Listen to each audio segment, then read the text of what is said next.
Welcome back, everyone, to Halloween Haunts, 365.com, the podcast. I'm Jared. Hi, I'm Terry. That's us. Yes, it is. Today, we're going to continue our part 2 of the true story behind the Amityville horror. Just what you thought couldn't get crazier, gets fucking crazier. You excited to begin? I am. Alright. First off, we got to get some sponsorships out of the way. Jimmy J and the Friday the 13th Minicon. Let's go. Heads, get ready for another killer Friday the 13th weekend in Blairstown at the iconic Blairstown Diner. For what? For the inaugural Friday the 13th Minicon, all hosted by yours truly and the Horror 365 team. I'm telling you, we just have an incredible lineup in store for each and every one of you. Signings and photo ops with various alumni from different Friday movies, screenings, Q&A sessions, a wedding vow renewal segment, a costume competition, hell, even a dinner with the alumni. Who does that? So, make Mother proud and get your tickets now. F13minicon.eventbrite.com, that is F13minicon.eventbrite.com. Come on out for the only Friday the 13th of the year and be a part of the history in the making. We'll see you Friday the 13th.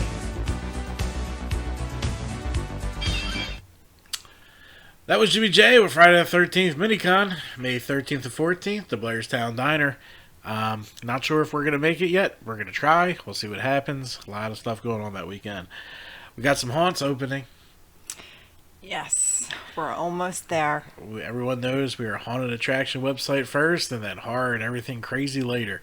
So let's get to it. Field of Screams will be open May 13th and 14th. Buy your tickets now. Trust me.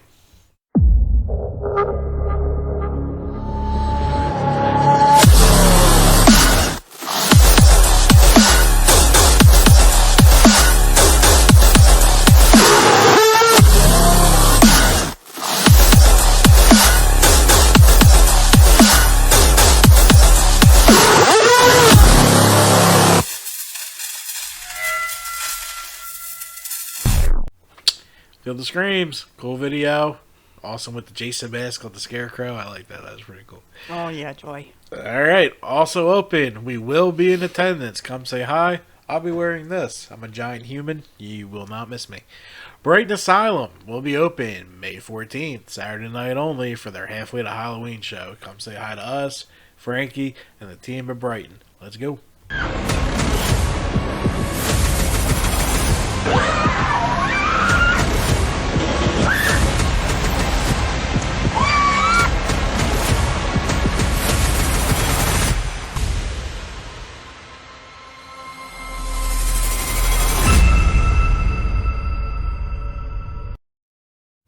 Alright, so let's get into part 2 of the true story behind the Amityville horror.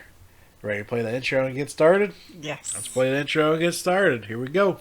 The Cromedies who bought the house have packed up and left, driven away by an onslaught of tourists and pranksters who still continue to come and gawk, not fooled by the now changed address out in front. Now, why did you come by tonight to look at this house? To see what that book was all about and everything about the house, the way it looked, and all the things that people say about it. Oh, we just wanted to see what it was like. I guess we just specifically came from Chicago to see it. Well, do you believe all the stories? Yeah, I do. They're kind of creepy. They gave me the creeps that... Why do you believe it when the present owners say there's no truth to it at all, and they've been living here for almost 2 years? Oh, I didn't know they had present owners. I thought it was deserted. A man who said he was a friend of the Cromedies also came by, but insisted he not be photographed. You say a friend of yours lives here and you've been in the house. Is there any truth to all these stories that it's haunted and there are weird smells and slime and all those other things? Nothing at all. It's all a bunch of lies. Alright, let's get into it. The Haunting. The DeFeo house evolved from a tragic mass murder scene to an icon of horror in 1977. A runaway bestseller titled The Amityville Horror, written by Jay Anson, took the nation by storm. The promotional copy sent out by the publisher, Prentice Hall, hailed it as the non-fiction exorcist. The cover carried the subtitle of A True Story, while the copyright page read, The names of several individuals mentioned in this book have been changed to protect their privacy. However, all facts and events, as far as we've been able to verify them, are strictly accurate. Author Jay Anson undertook the daunting challenge of chronicling George and Kathleen Lutz's questionable claims that they and their 3 small children felt threatened from strong supernatural forces while living at 112 Ocean Avenue. Apparently, the family moved into the DeFeo house believing it to be their dream home. On December 18th, 1975, the Lutz family moved into the DeFeo home. Although it had only been 13 months since the DeFeo murders had occurred, the family later claimed at a press conference the DeFeo slangs weren't something that would bother us. Okay. I don't know. For what he got, what he paid for that price of land, I don't think it would have bothered me either. According to Anson's book, Father Mancuso, a pseudonym for a priest named Father Picaro, arrived to bless the family's new home on the same day they moved into it. While the Lutzes unloaded their rented moving van, the Catholic priest entered the house and began his ritual blessing alone. He made his way upstairs to the second floor and entered the northeast bedroom, which had been Mark and John DeFeo's room. As he sprinkled holy water around the room and recited a prayer, he heard a loud male voice allegedly say, "Get out!" Gotta have the special effects there. Although the priest supposedly did not tell the family about the voice, he did warn them about the room, saying, "Don't use it as a bedroom, don't let anyone sleep in there." But just playing in there's fine, we're good. Oh, the demon can't get you while you're playing. According to a Good Housewives article, a Good Housekeeping article, well, it's Good Housewives, housekeeping, you know, dated 1970s. I'm going to stab you. Dated 1977, the Lutzes followed their priest's advice, turning the room into a sewing room. Who the fuck sews so much you need a sewing room? My grandma had a sewing room. So did my mom. A sewing room? A room, yes. Was it a closet? No, it was actually a bedroom that they converted into a sewing room. To fit a sewing machine that's this big? Well, you have a table to cut out your patterns to make the stuff. That's where Annabelle came from. The sewing room. That's where she was made, in the sewing room. Moving on. Next time we go to my parents' house, I'll show you the sewing room. Nah, I'm out on sewing rooms. From the very first night they moved in, the family claimed they felt strange sensations. Anson had written that the family's personality has drastically changed. On one occasion in the book, the young couple beat their children with a strap and large wooden spoon. After moving to the house, the children had apparently become brats. So wait a minute. They're saying their children were fine and dandy angels, and now they're beating them with a strap. Now because they moved into the house, they became brats. Okay. Things worsened over the next few weeks. From the stench of bile to the smell of cheap perfume, the family became increasingly perplexed by the mysterious odors that would emanate from the different locations of the house. Black stains appeared on the toilets and could not be lifted even with Clorox. Green slime ran down walls, although there appeared to be no reason or source. Hundreds of flies appeared in the sewing room, despite it being the dead of winter. Of course, Anson's crowning moment was an upside-down crucifix, and this was just the tip of the so-called Amityville haunting.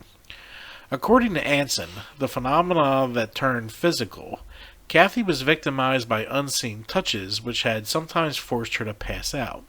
On the other hand, George would sit hours by the fireplace because he was suffered by the constant chills. In addition, he would wake up nightly at 3:15 a.m., reasoning that there was a connection between that hour and the hour the DeFeos were killed. In reality, the time of the deaths were never determined by the medical examiner. But being shot in a different spot of the room was never determined either. They need a new medical examiner. I don't know. Either something really strange happened or Amityville PD dropped the fucking ball. I'm going with the second one. As the month progressed, apparently the situation worsened again for the family. Anson reported that George awoke one night to witness his wife transform into a 90-year-old hag. The next night, she began levitating off the bed, forcing her husband to grab her before she floated away. Where was she going to float away? There's a roof. I mean, Unless she floated out the door, but I don't know. I hear the book's really crazy. Realizing they needed help, the family contacted the same Catholic priest to ask him to return to perform another blessing. and he said, "Oh hell no." According to Jay Anson's book, the priest had been feeling the after effects from the first blessing. Whatever was plaguing the family was also bothering the priest. After failing to get the priest to return, the family took matters into their own hands. Armed with a crucifix, they walked throughout the house reciting the Lord's Prayer. A chorus of voices erupted in response, asking them, "Will you stop?" The most incredible part of Anson's story was his claim that the daughter had befriended an invisible red-eyed pig named Jody. Jody cannot be seen by anyone unless it wanted it to. At times, it was a little bigger than a teddy bear, and other times bigger than the house. George Lux explained in October 1979 on the TV show In Search Of, which he served as a consultant or participant for the show. One night while coming back from the boathouse, Anson had George Lutz witnessing Jody standing behind his stepdaughter in the bedroom. Kathy Lutz's introduction to her daughter's friend was just as disturbing. On a separate evening, she was startled to see two red eyes peering in through the darkness from the window. Although Anson's version was dramatic, Hollywood's adaptation was simply unbelievable. And it was. That was the dumbest part of the movie. The book reported that the malevolent forces caused significant property damage to the house, such as the front door being ripped off its hinges, windows being smashed, banisters being torn from their fittings, damage to the garage door, and water damage from hurricane-force winds, which local meteorological stations had no record of. Even their dog Harry, a Malamute Labrador mix, supposedly suffered from the strange forces. Although the animal was normally hyper, it had become increasingly lethargic while at the house. One time the dog had almost choked itself because it tried to scale the fence, or so the book would have readers believe. So I guess the dog didn't try to really kill itself. Here's the Lutz family. While we take a quick little break. Pretty normal, I guess. Yeah, all the rest is for after. Okay. One of the more chilling events in Anson's book was when George awakened to the sound of a marching band in his living room. I hate when that happens. He claimed he raced downstairs and entered the room only to find the dead silence and the furniture pushed to one side. After 28 days in the DeFeo home, the family claimed they could take it no more. They grabbed only a few belongings and fled the house, taking shelter at Kathy Lutz's mother home in nearby Babylon, Long Island. Jay Anson's The Amityville Horror sold more than 3 million copies as when turned into a major motion picture that grossed more than $80 million. The family happily went on a nationwide tour to promote the book as their true story. Nevertheless, questions remain about the validity of their claims. Butch DeFeo, however, believed the stories were concocted with the help of William Weber, Butch's defense attorney in 1975. In a handwritten letter, Butch wrote, "Amityville was a hoax that Weber and the Lutzes started. Yes, to make money. It started as my trial was in progress." Although George Lutz proclaimed his story to be true, William Weber argued that the story in Anson's book were not. In the September 1979 issue of People magazine, Weber charged, "I know this book's a hoax. We created this horror story over many bottles of wine." Interesting.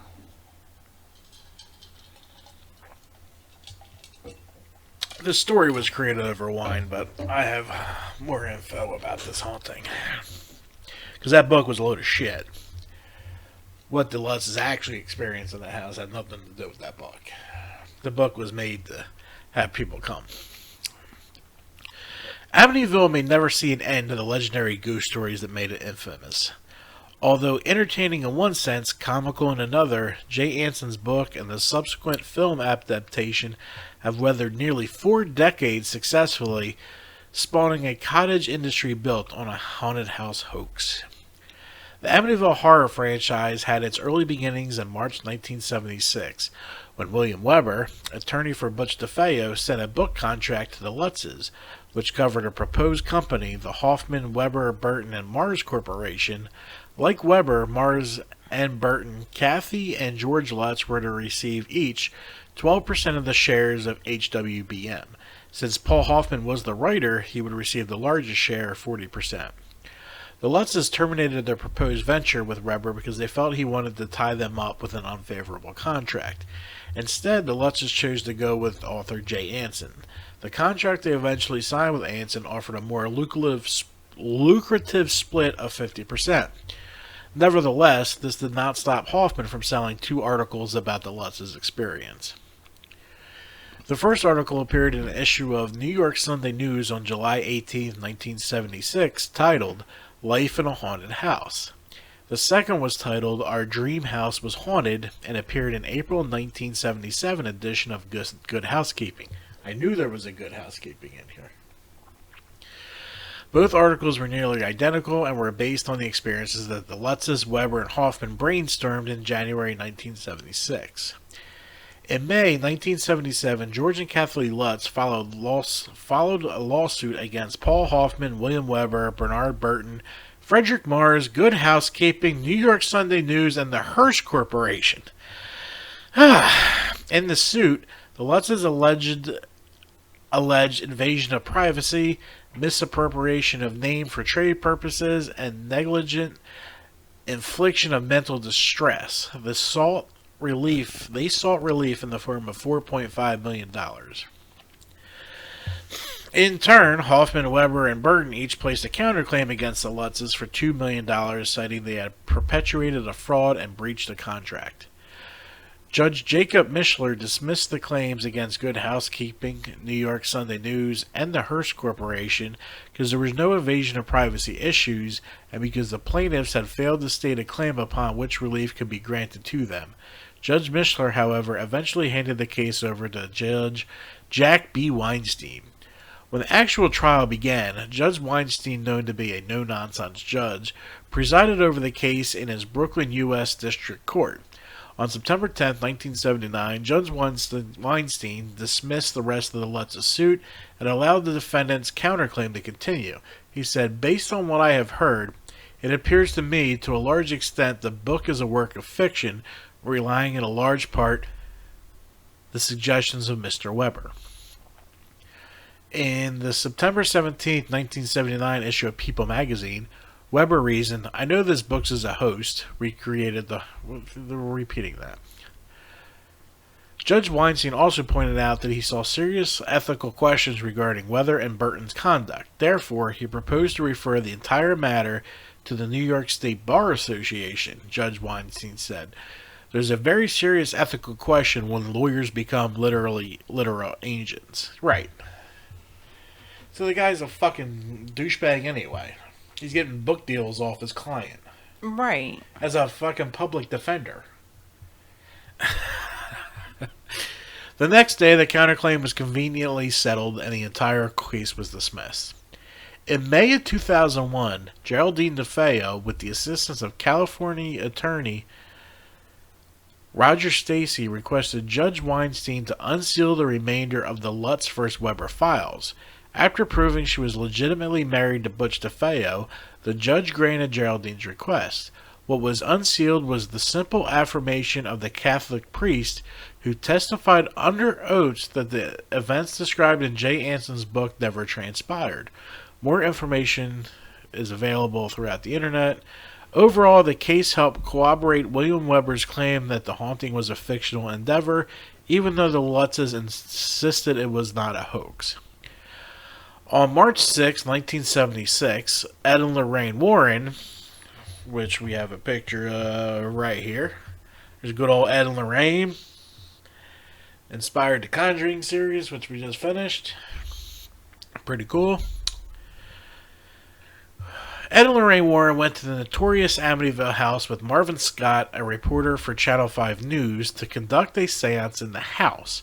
More than a dozen people showed up, including several psychics that had worked with the Warrens previously. Also in attendance were Dr. Carlos Osis and Dr. Alex Tanos from the American Society for Psychical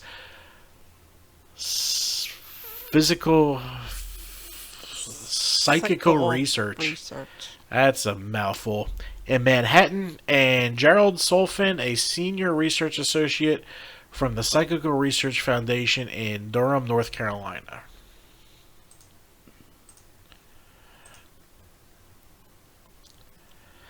Lorraine Warren, who claimed to be clairvoyant, insisted she encountered Butch's spirit during the seance. The encounter was so awful, and he was so sinister, that she felt there was absolutely nothing she could do to help or eject the spirit from the house, claimed the Warrens on their website. How the fuck does he have Butch's spirit? He's in jail. Right. Maybe she means the dad. Maybe. Maybe it's a typo. Nothing remotely supernatural transpired during the two seances held that night, but the so-called psychics the Warrens had put on a wonderful performance for the cameras. Accompanying their groans and moans, these individuals described an evil black shadow that comes at you and makes your heart speed up. Both the American Psychical Foundation and Psychical Research Foundation said there was nothing paranormal in the house. They further added that they would have used scientific methods to measure any phenomena had any been present, and not the psychic methods of the Warrens. The Warrens' website claimed that the DeFeos were in a state of phantomania, which in effect paralyzed them, making them unable to cry for help. Makes sense.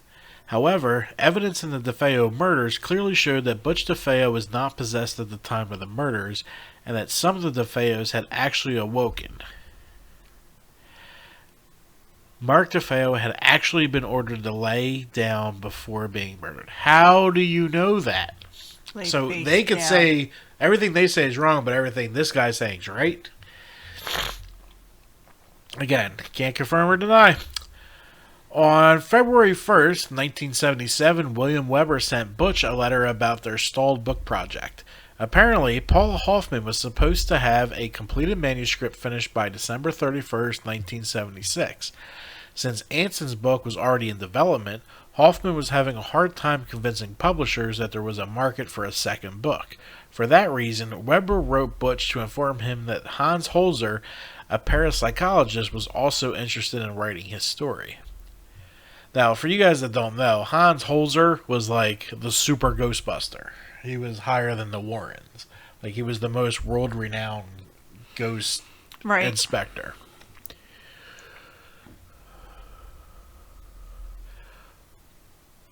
Weber wrote to Butch DeFeo, Professor Hans Holzer is also interested in writing the story, and that since he has not written the manuscript, I am going ahead to negotiate with Professor Holzer.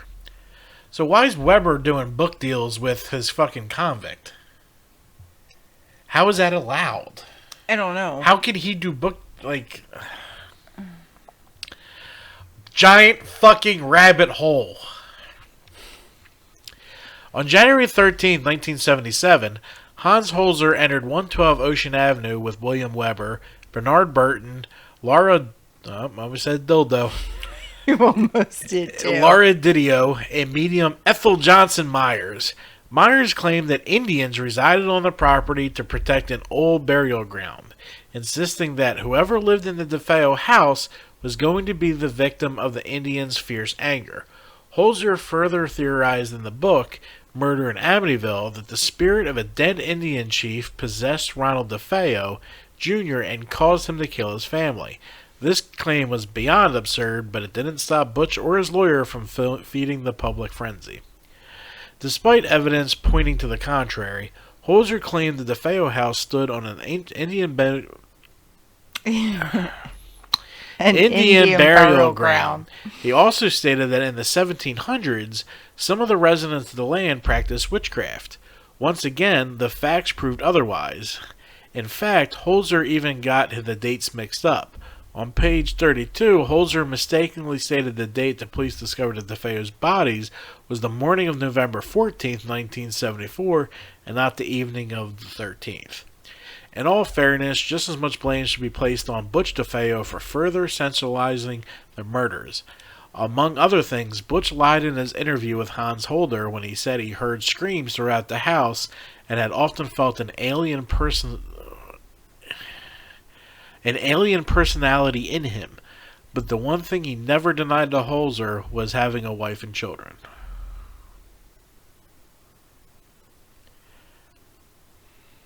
Again, they screwed. Why would Butch willingly tell lies about his life and the events that transpired on November 13th, 1974? Geraldine DeFeo answered, to gain notoriety, money, and assistance with his appeal. In Holzer's TV documentary based on the book, William Weber hinted at his strategy for Butch's appeal, saying, personally, if you are asking me about possession, I have to reserve that. But in the future, is evidence going to be submitted to a court to help Ronnie DeFeo? Is possession part of that? The answer still remains to be seen, but I think we are swaying towards the affirmative in that regard. Over Butch's objections, Holzer repeatedly insisted in his book that he had sexual intercourse with his sister Dawn. And I did hear this, that him and Dawn could have been insensual. Oh, wow. On page 38 of Murder in Amityville, Holzer wrote, he, Butch, freely admitted that there had been a relationship between himself and his sister Dawn, despite their being brother and sister. But because of the success of the Hoax and Jay Anson's book, the public was craving anything Amityville. In another letter to Butch, Weber discussed a proposed documentary that Hans Holzer was creating on his book. An excerpt from the Weber's letter dated June 25th, 1979 read, an independent television producer is paying $10,000 to Holzer for a television article about you and your trial. Mr. Holzer has agreed to pay you $2,000 and Bernard Burton and myself $2,000 each for participating in this venture with him. However, a dilemma Weber faced regarding offering Butch money can be found in an excerpt from his November 15, 1979 letter to Butch. It read, I had hoped by this time to receive money from Hans Holzer. However, he called today to say I would be receiving $15,000 on Wednesday, November 21st. If I do, I'll be up there to see you on Friday, November 23rd. We have a serious problem to face involving the New York State Crime Victims Act, which says no one can profit from his criminal act. It is serious, but I know we can work out this problem in the best way for you. Like I said, how is he profiting in prison from killing his family? And this guy that's saying it's all a hoax and he created all this is the one doing it. Right. Who the fuck do you believe? Rabbit hole. Despite the problems, by April 10, 1980, there was already talk of Murder in Amityville becoming a feature film. In a letter to Jack Glazer, Butch's new attorney, Weber reinforced his business partnership with Butch and speculated on the movie's potential by writing. Since I have been negotiating on his behalf for more than 4 years, and since there is one literary project with a possible movie connected with it already in effect, we will both have to live up to that agreement. I'm referring to the book entitled Murder in Amityville. I anticipate receiving as much as $200,000, and Mr. DeFeo will receive his share pursuant to our original agreement. Well, where's he going to use the money at? He's in jail. His wife, I guess. Because he is married at this point. He got married in jail. That's right. But I'm sure, like, the lawyers and everything cost a lot of money. Mm-hmm. Not really, because he was a public defender. That's true, too. In 1982, Amityville 2, The Possession, was released in theaters around the United States. The movie was loosely based on Holzer's book, Murder in Amityville. Instead of the DeFeos, the family portrayed in the film was called the Montellis. even though the advertisement clearly gave the impression that the story was centered on the DeFeos. It should be pointed out that Holzer's contract with American International Productions, the studio producing the movie, had him agree to things that seemed to be highly suspect. As the owner of the book Murder in Amityville, Holzer stood to make a substantial amount of money from the movie adaptation. Part B of the 6th clause of Holzer's agreement made it clear that Holzer could never make any public statements inconsistent with the theory of demonic possession of Ronald DeFeo. It's a weird thing to have in your contract.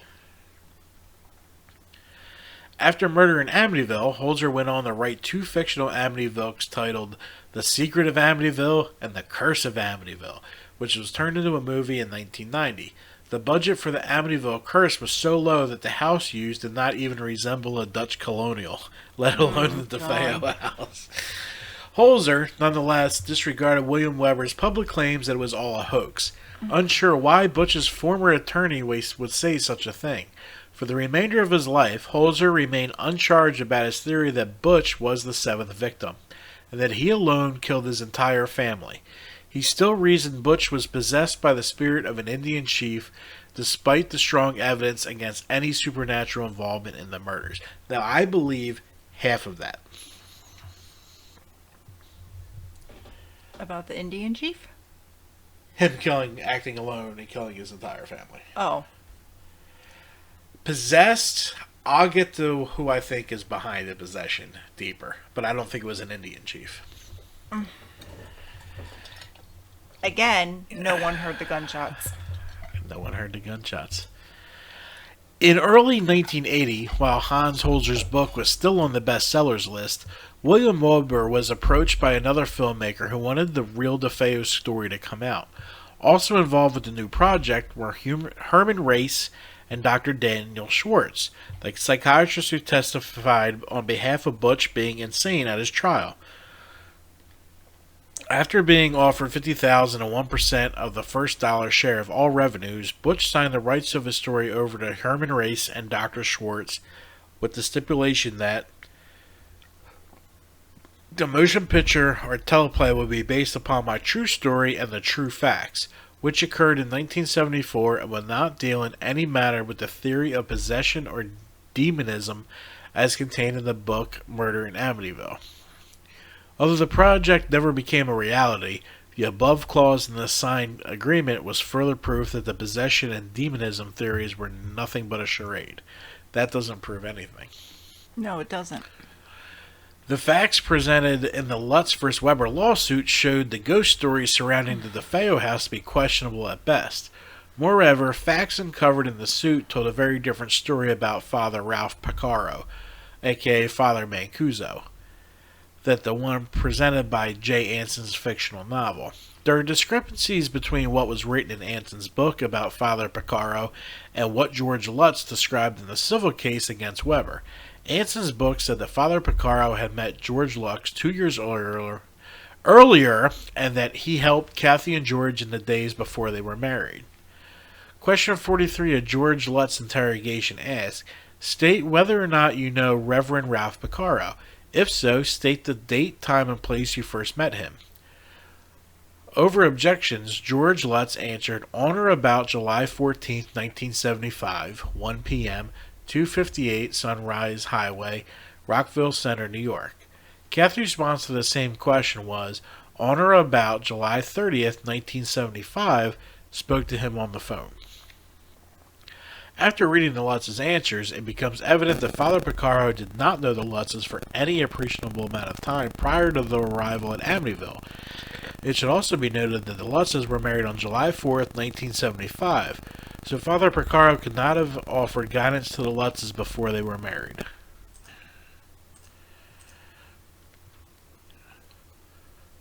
Moreover, Father Piccaro's relationship to the case was described in an affidavit from William Daly, the Lutz's then attorney. It read, Father Ralph J. Piccaro has indicated that his only contact relating to this case was a telephone call from the Lutzes regarding their psychic experiences. In fact, William Weber claimed during a radio interview that the priest never set foot in the house. The Amityville horror hoax was taking a whole new direction now. During the trial, Father Picaro testified over the phone and denied any of the so-called supernatural afflictions that Anson claimed the priest had suffered in the book. He also told Judge Weinstein that he was not sure if there was any supernatural occurrences at the house. According to Newsday, Father Picaro allegedly stated that when he went to bless the house, that he did in fact hear someone say, "Get out." The priest's description was vague at best, so a number of explanations could exist. So this guy wants to prove the hoax, but he wants to sell fucking books, but then he wants to say there's a hoax. Like, Weber's got me so fucking confused. I know. Which one do you want, bro? And then now he's saying the father wasn't even in the house when the father was obviously in the fucking house. Right. Since Father Picaro is now deceased, it remains unclear if he was a willing participant in the Amityville hoax or an uninformed bystander. Therefore, it seems likely that despite his reluctant and often contradictory claims, Father Picaro's visit to 112 Ocean Avenue might never have occurred. After all, the Lutz's then attorney had originally told the court that Father Picaro's only connection to the case was a phone call from the Lutz's. After several repeated requests, here's these Catholic words. Diocese. The Diocese of Rockville Center finally broke its years of silence and commented on the Amityville hoax case. In May 15, 2002, letter to Rick Asuna. In response to his questions regarding the ghost stories, the assistant to the Vicar General wrote, "The diocese maintains that the story was a false report." In November of 1977, diocese attorney prepared a substantial list to be submitted to the publisher of the Amityville Horror of numerous inaccuracies, factual incorrect references, and untrue statements regarding events, persons, and occurrences that never happened. And they said the same thing about the Holocaust. Yes, they did. Okay. Father Picaro was eventually transferred to an entirely different diocese where he purposely was forbidden to practice certain Catholic rites.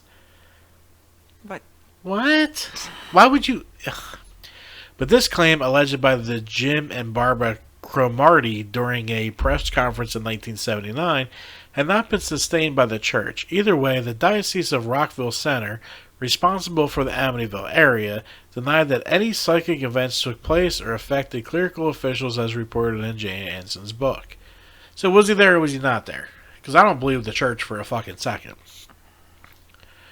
The hoax perpetrated on the public by a number of authors over the years were based on myths that can easily be dispelled. Myth. The Shinnecock Indians resided in Amityville. The Shinnecock Indians resided nowhere near Amityville. There's no way to prove that. There really isn't. Besides, all the Indians on Long Island were part of the Montaukett Nation. It was the Europeans who placed names on the inhabitants of the local areas. Regardless, the Massapequans were the group that would have most likely visited Amityville. So you just contradicted your fucking self. yes. Myth. 112 Ocean Avenue was an Indian sanitarium where the mad and dying would be left exposed in the elements to die. Yeah, I'm not believing that one either. Fact. There is no record that there have ever been Indian burial ground or a sanitarium on Ocean Avenue. According to Long Island Native American expert John Strong, author of We Are Still Here, many Indian groups lived along the tidal bays in the area. But as far as the claims about the Native Americans made in Jay Anson's The Amityville Horror, he insisted it leads him to believe it was an entertaining hoax. Representative of the local Indian population personally took author Rick Asuna to several abandoned Indian cemeteries that are right outside of the village of Amityville. Sadly, these grounds are now used as dumping areas. Regardless, these native people's oral histories are quite amazing. So if a burial ground would have existed, then they would have known about it. Besides, these native people were a kind and gentle people, so it is absurd to think they would leave anyone out, exposed to the elements to die or curse a land. Rather, they took care of the sick, dying, and mentally insane, and even showed the European settlers how to do the same. They just said that they lived on the bay, right? Yes. Where is 112 Ocean Avenue? By the water. There we go. It's by the water. Now, I'm not saying Had a that houseboat. I'm not saying that the native and The house. but these are all stories passed down. Nobody was alive when these Indians were being buried, right? No. Because they were buried for, when they come 1400s, we'll say, to even further back. So for 1,000 years, we kept track of everywhere Indians were buried. No. No, we don't keep track of all our burial grounds. We move that shit all the time. Yeah, so that's a little interesting. All right. Now, this one is the one I kind of believe. And there's reasons for it. A witch named John Ketchum escaped from Salem, Massachusetts during the witch trials and built his house on or near the famous Amityville house to continue his devil worship. It is reported that his body is buried on or near the property. I don't know if it's buried there. I don't know if he lived there. But it says it's a myth. Yes. But I found shit that has Ketchum's name all around the area. In the article I was reading, there was Ketchum's name. How is his there. name everywhere? Why is that family's name there? That's not a normal name. No. Weird. Fact, a prominent citizen named John Ketchum did return from Ipswich, Massachusetts, a community near Salem, and settled in Huntington Township on Long Island. While in Massachusetts, the John Ketchum acted as a representative to the local government there before returning to Long Island, where some of his family resided. He eventually became a prominent figure in Huntington before his death in 1697. He was survived by his wife, Bethia, and 4 children, John, Samuel, Edward, and Mary. Huntington Township, it should be noted, is more than 10 miles from Amityville. Lastly, the Ketchum family has no information regarding any John Ketchum being a witch. So, a family that lived 10 miles away has a park named after him in Amityville, a street named after him in Amityville. Why? Bullshit. So you're saying maybe it was a cult? No, not a cult. This John Ketchum guy. I'm not even saying he's a witch, but that has something to do with a Ketchum. I feel that. So you think he made him do it? Yeah. Through possession. It makes sense. Why else would there be so many things in that area with the Ketchum name when that family was 10 miles from Amityville? 10 Right. miles in 1700s, you might as well live in fucking Canada. Right. Myth. But again, no one heard any gunshots. I know. Myth. The famed Amityville house resides on an ancient cemetery that was either abandoned or cursed. In 1913, William A. Early was commissioned by the state of New York to copy down old cemetery and Bible records because many of the Amityville cemeteries were either abandoned or neglected. These cemeteries were either moved or relocated to bigger incorporated cemeteries. However, there was no report or indication of the cemetery residing on or near the famed property. Alright, that makes sense, but how far did you dig down to prove it? Well, a body should be 8 feet. 6 feet. Or 6 feet, I mean. Right. But if you're not digging down 6 feet, how do you really know? No. Because we move headstones all the time. It's happened. I'm just saying. I'm not saying what I'm saying is true, but I'm just making you think. The owners of the original house at 112 Ocean Avenue had to move their house down the street because they were plagued with supernatural problems. Fact. So, it got moved The house there. before The house. the DeFeos lived in it. Oh yeah, long before the DeFeos. So this was in 1924. The house that was there in 1924 is not the house that's there now. The house that was there before was moved. Now, here's my problem. John Monahan purchased the property at 112 Ocean Avenue from Annie, Ireland in 1924. Within a year, the Monahans needed a bigger home because, like most families, theirs grew in size.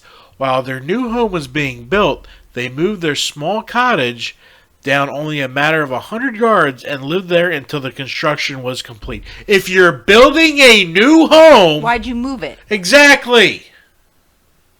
So Why the fuck would you buy 2 plots of land? in 1924, they were probably seeing stuff. Yes. There's no reason to move your fucking house if you're building a new one. So they were probably seeing stuff. Things were happening. So instead of moving out, they just picked up the house and moved the house. Yes. To a smaller lot.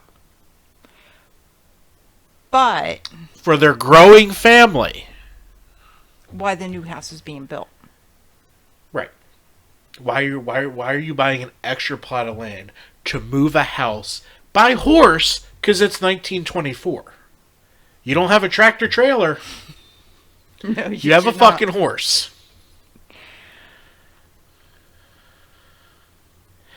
You understand, this happened... The Fayos lived at 112 and the Lutzes also.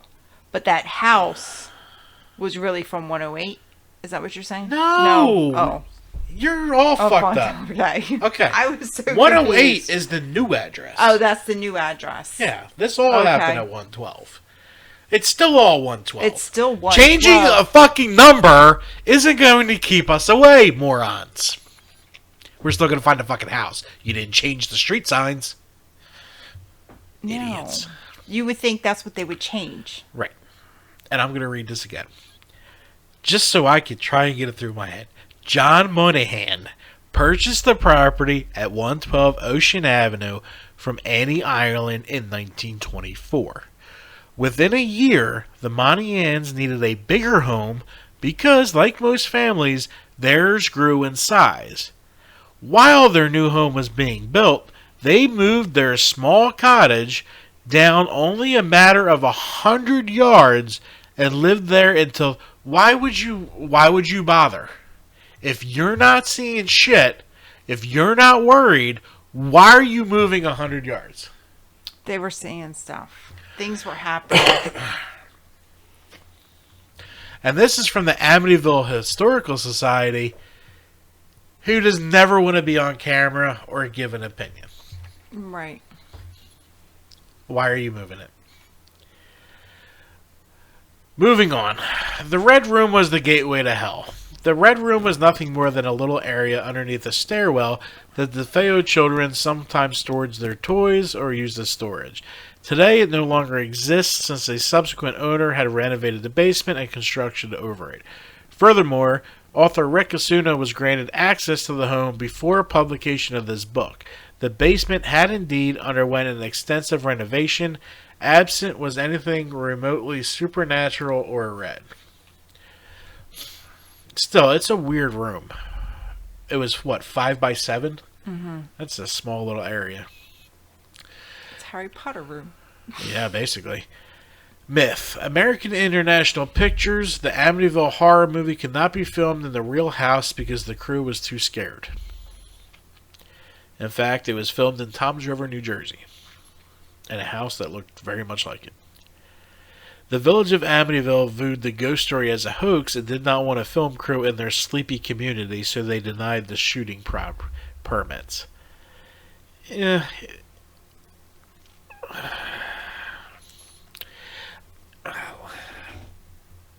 I'm a different kind of person.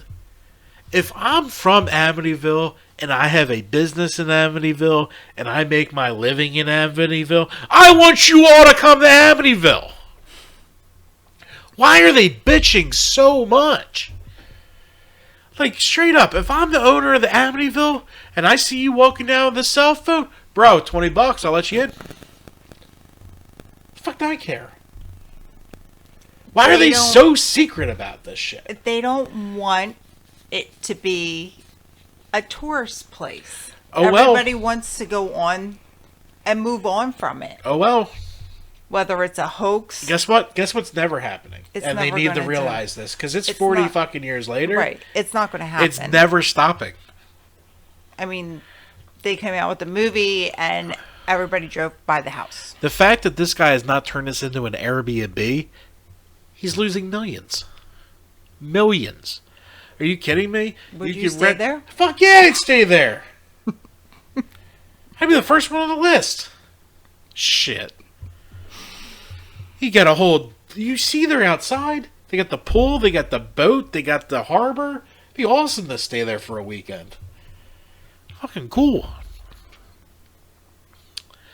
And so with the ghost. Well, they're there. This took 28 days, so you're out there in 3. You're fine. Myth.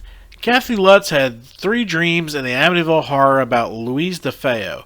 First, Kathy Lutz wakes up screaming because she saw that Miss DeFeo died by a gunshot wound to the head. She was shot in the head, Kathy screamed in the film. A second dream in Anson's novel consisted of Mrs. DeFeo's body being removed. But that's not what she said. That's in the book. I read later that Louise DeFeo was able to point out on her body where Miss DeFeo was shot. And she nailed it through a dream. Oh, Not wow. the book, but Right, actual the Miss dream. Lutz.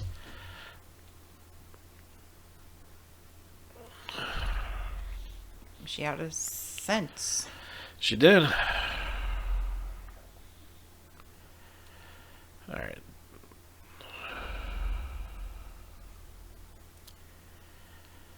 Just going through to see if I missed anything real quick. So you're sticking with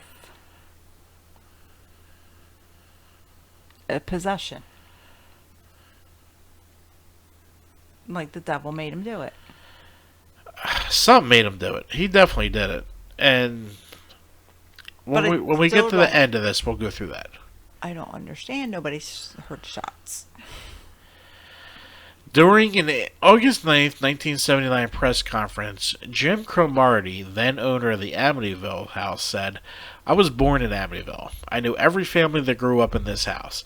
And that is another crock. The Lutzes say that that every family that was brought up in this house had bad things happen to them. It happens to be a fact that only one family had a tragedy happen to them in the house, which is not true."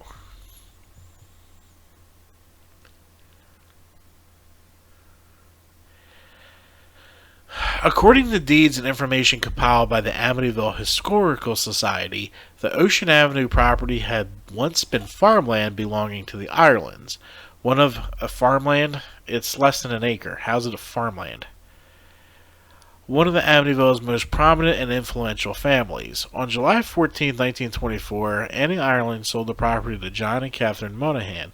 The following year, Amityville builder Jesse Purdy constructed the large Dutch colonial that still stands today. While their new home was being built, the Monahans relocated to a house down the street.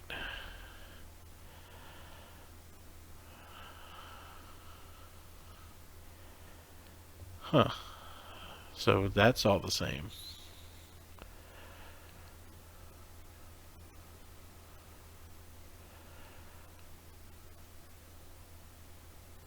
The Cromarties lived at the house for a decade, so that's a long time to last. Yes.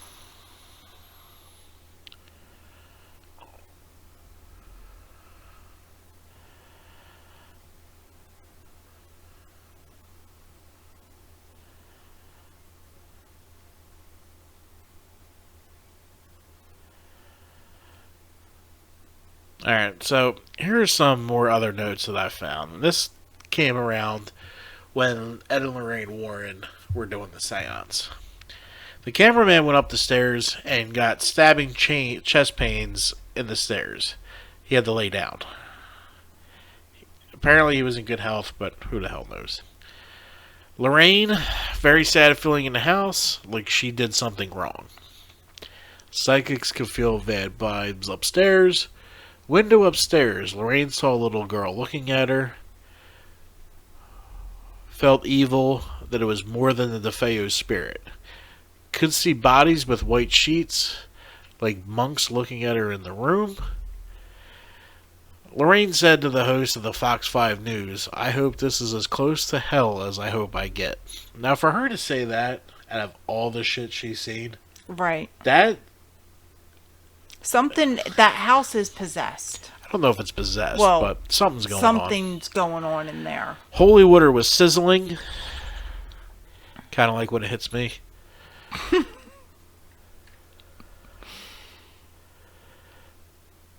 Camera in a hallway was set up to shoot a flash every 2 minutes. And this is what was captured. Now, only adults were in this house. So if you can explain this to me, you win the grand prize.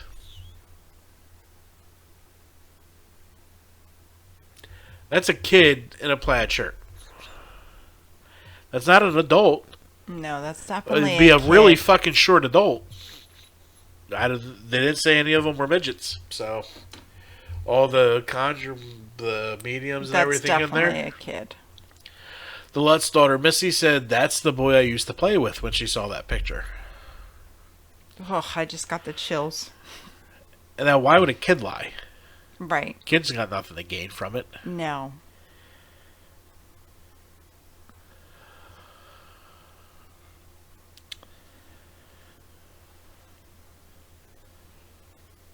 So the house, someone is living in it now. Yes, the house just sold for $900,000. Last year, right? Or Yeah. 2020. Yep. And they're still in the house. Yes. Now, their deeds do show the evidence of a Ketchum may have existed in Amityville. Can't prove if he was on the land, can't physically place them there, but there is a Ketchum Place, road, and a park, So and a this cemetery. Ketchum had to be pretty big Right, but no one could place them there. because The influential people were 10 miles away. So why is everything Because- named after Ketchum in Amityville? like our town, Okay. if something's named like a ball field is named, it's because someone lives in that town Or they were an athlete, or something. right. Yeah.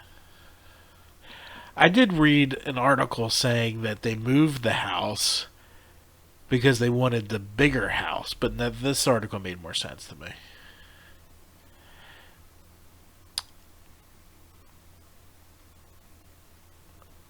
The Lutz wife found that every family that lives there before the DeFeos had an issue in the family, including drownings. None of this can be confirmed or denied because you cannot get access to death certificates unless you're kin. So there's no way to prove Osana right, or there's no way to prove Lutz right. We have no idea. I think you can now. Not in New York State. I Oh, looked not. it up. Nope. Can't do it. I tried. You tried to look it up. Yep. You got to be kin in the state of New York. Like the Indians cursed, some are saying that Ketchum buried the Indians upside down so they could always look into hell. All the bodies were face down. So, Oh yeah, that's creepy. so crackhead Ronnie DeFeo knew about this curse and put them all face down? Or were they already face down? It also said that George Lutz noticed that his family started sleeping face down. I don't know how often you watch your kids go to sleep to see that, oh, they're up there. I know I don't. So I didn't pay much into that. George Lutz bought Gavin this. sleeps like you do. I know. George Lutz paid $80,000 for this house, which was a giant steal. Giant steal. Even in that time, it was a giant steal. Yeah. I'm out of coffee. We got a problem.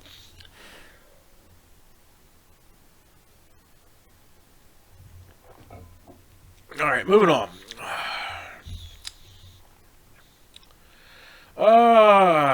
Personality changing.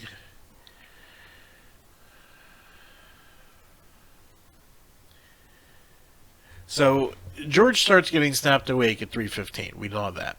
Kathy is plagued, and this is the Lutzes. Kathy is plagued by nightmares of the murders of the DeFeo family. She could feel the bullets and was able to tell who died in what order. The attorney confirmed what the police never published that info. She knew the order and where they were shot. And that was under a lie detector test. So that, you could say, fuck you, Asuna, that's confirmed. Yes, definitely.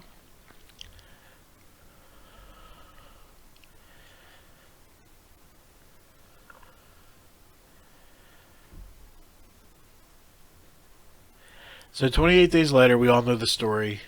George Lutz flee and leave everything there. Returned house to the bank and sold everything there on auction.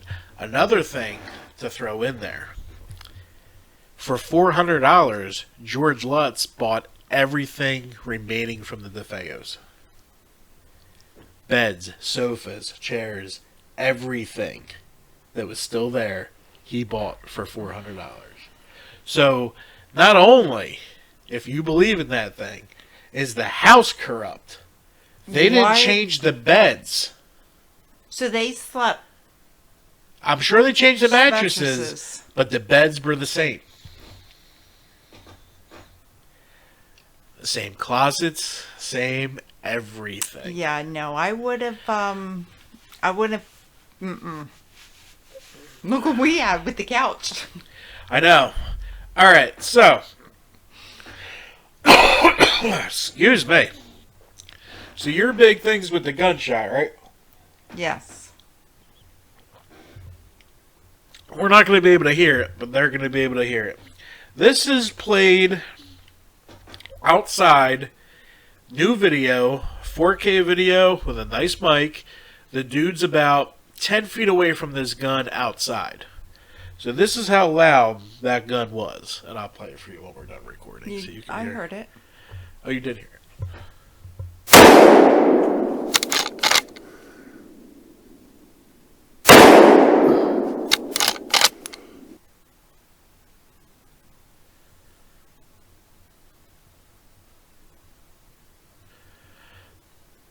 So that's that gun right there.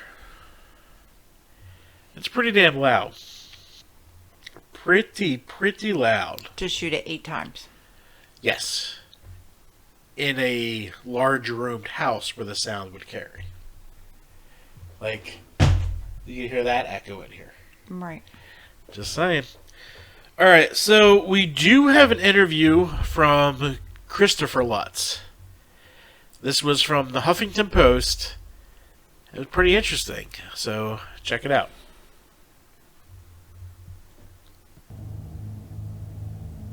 Changing my name, that was my own form of witness protection. For my whole life, this story's been out for 35 years. It's been told, retold. This story's never going to go away. It's a part of American history. It'll probably out-survive me. You know, a lot of people contest about whether or not anything happened in that house. Mm-hmm. And I can tell you assuredly that yes, things did happen. Mm. They're not the way that they were spoken of publicly. When I read Jay Anson's book, it had portrayed my stepfather as though he was a victim of this house and a hero to our family. Yet the real difference was that they had omitted that George was involved in the occult, calling up these spirits. The fact that it was in that house is what created the storm. His stepfather was dabbling in the occult very heavily, much more than's been, let known to the public. And Christopher strongly believes that's why all these things happened. That it wasn't only his stepfather dabbling in things he shouldn't have been dabbling in, but he did it in a house that just... Alright, that was Christopher Lutz, son of the Lutz family. He says pretty much what I feel is the book was trash, but shit happened in that house. Oh, I believe that. Yeah. So, I mean, you really got to open your mind to go over this story, because your mind's going to change 40 times. I'm going to tell you straight up, I'm researching this article, I'm like, was this really all a hoax? And I'm like, but how do they do that? And then I learned something new. But then I'm like, what the fuck is that? And then something new. But now, for me, Something took over that dude, whether it be drugs, years of mistreat, or a demon. He killed his entire family. No one heard that gunshot. No one was shot out of their bed. You can't have that picture of her laying on the pillow from last episode. You can't place that. A crackhead's not going to place that. And, I keep calling him George Lutz or Ronnie DeFeo Jr. crack. He was. He was on LSD. He was on heroin. He was on, weed and drinking. That's a crackhead.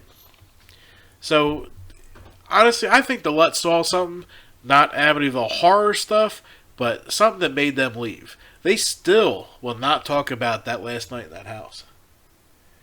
They've been offered blank checks, and they will not talk about it. That right there, blank checks. Still won't talk about it. Something happened. I agree. Something hit you to the core. Where are the Lutzes now? I think they're both dead. Now just the kids are there. But they moved to California after all this. And then they were doing, the primetime tour and the unsolved mysteries and all that. But I read numerous articles that they were given the opportunity at almost $5 million to talk about that last night in the house and turned it down. Are you turning down $5 million to talk about it? Oh, hell no. Exactly. So it's weird. A family after the money, like the book, they didn't make that much off the book.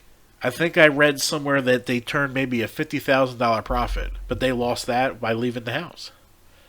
So if you're down on your luck, you have 3 kids, you're out in California, you're working hard, someone offers you $5 million to talk a couple of minutes about the last night in the house and you turn it down, your ego isn't that strong, trust me. Right. There's a lot of shit I would do for $5 million. And I'm okay. Yeah. I mean, so that right there shows me something else. Multiple lie detectors were passed by the Lutz family. They're masters of psychology now. The dude was a land surveyor. The woman was a stay-at-home mom. They know how to pass lie detector tests. You're not gonna know that. So they passed a lie detector test about green ooze coming out of walls and keyholes. Yeah, I read that too. About the green ooze. What the hell could that be? Who knows? Ectoplasm. A lot of weird shit going on in the house. The whole East Coast is full of old-time hauntings, and That's what I'm wondering. Like, the people that are in there now, aren't they experiencing some stuff? But like we've known, some people are accessible to it, some are not. That is true. We went through what we went through. The child never saw any of it. Right. And I never saw anything before this, but you did. I did. So, people are different angles. Plus, there's a lot of pain in that house because the father beat everyone. There's a lot of mistrust. The wife left them. The DeFeos were a broken family. It's a perfect time to enter. And right, it comes in when you're vulnerable. The Lutz just got married. She had 3 kids from a previous marriage. So he's trying to be a dad. But it takes a long time for step-parents to feel like a family. So those 3 kids didn't fully trust George. George was worried about that. Now he had a whole family. It's stress. I think stress lets the shit in. It does. So, I could be completely fucking wrong, but... I'm just going by me. Yeah. But, that's been the true story of the Amityville Horror. The article we found was off the website, the Amityville Murders. I don't believe a lot of what Rick Osuna put out, and the lawyer turned fucking book broker. No. It's just, I've found a lot of that wrong. You can't confirm anything they said, but we can confirm a couple things. Like, to not think that something happened on those grounds next to Woodard in New York at one point, I don't know. And that could be why they didn't hear the gunshots. Because... It said that psychic energy can hold in sound. Yes. it's been proven, if you can prove anything. Right. Well, let us know in the comments what you guys think. I'm thinking possession, drugs, and then something wrong with the house. I don't know about full-on demon possession, but a lot of shit happened there. And to really boil it down, since 1987, that house has sold 8 times. It's a lot of moving. That is. Our house has sold 3 times. To afford that house, you need money, money, money. So, people with money moved in. Did they run out of money and had to leave? Probably not. A little weird. I thought that was interesting. Since 1987. That's the furthest I could go back. I would have loved to go back to 1924 and see how often that was sold and how many times this house was sold since 1890. Oh, we have a museum that just opened up, back up. It was shut down for COVID. I want to go check it out. What museum? We have one in town. Of what? I guess I have no idea. Oh, it's got to be a museum of something. It's just Something. not the museum. I don't know. I haven't looked into it. Is it like a historical society? Yes. That's not a museum. Well, they're calling it a little museum. Yeah. When we get off of here, I'll show you. All right, we're going to wrap this up. That's all I got for you today. Like I said, leave it in the comments. I believe in ghosts, so I think a lot of the shit that happened can't be explained as much as they tried and failed because I proved them wrong how many times tonight? A lot. There we go. That's all I got for you today on HalloweenHaunts365.com, the podcast, where every day is haunt season. Goodbye. Bye.